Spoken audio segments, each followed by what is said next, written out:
So Huawei's week started with a little bit of bad news when AT&T decided to back out of selling the Mate 10 in its stores. But they're not letting that ruin their time here at CES. They showed up with the Huawei VR2. It is a standalone headset that's not looking to take on Samsung and the Gear VR. It's aiming for the Vive. It's aiming for the Oculus. It's got a 3K screen inside, plenty of sensors, and a remote, though, that's not too dissimilar from any other Android VR headset you've used before. Back button, little tiny trackpad. It's a fairly familiar experience.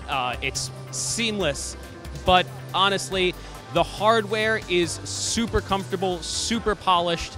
It just feels great to put on. Having worn some early versions of the Oculus and the Vive, I can tell you right now that the Huawei VR2 is far more comfortable than those headsets.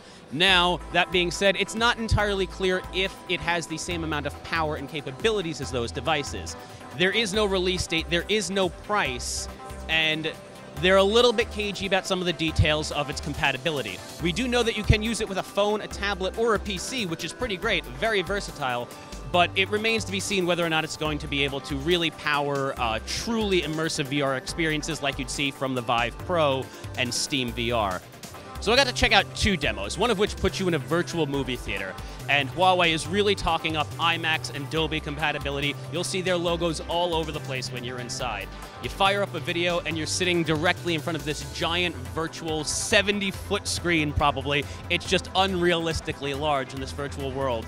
But you'll find that you're surrounded in an environment that's kind of themed with whatever you're watching. I fired up a video of a space station, and I was, of course, surrounded by stars and planets. On the more interactive side, I got to test out a game where I piloted a helicopter through a river valley, firing at robots and collecting fuel to keep me going. It took a minute to figure out the controls, but it was definitely super fun. It looked solid. It was definitely a step above what you'd normally expect from, say, a Daydream or a Gear VR. Of course, stay tuned to Engadget for more live here from CES.